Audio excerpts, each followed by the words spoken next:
ఈ ఎన్నికల్లో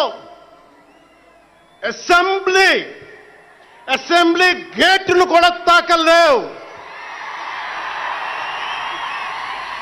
అని మనల్ని ఛాలెంజ్ చేసి సరిచిన ఆ తొడల్ని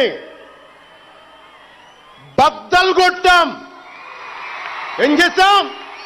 బద్దలు కొట్టాం. బద్దలు కొట్టి ఆంధ్రప్రదేశ్ అసెంబ్లీలో 21 మంది ఎమ్మెల్యేలతోటి, పార్లమెంటులో రెండు ఎంపీలతోటి అడుగు పెట్టాం. దేశమంతా తల తిప్పి తిరిగి చూసేలా 100% స్ట్రైక్ రేట్తో ఘన విజయం సాధించాం. ఎన్డీఏ కూటమి ప్రభుత్వాన్ని నిలబెట్టాం. ఈ రోజు జయకేతనం ఎగరేస్తున్నాం.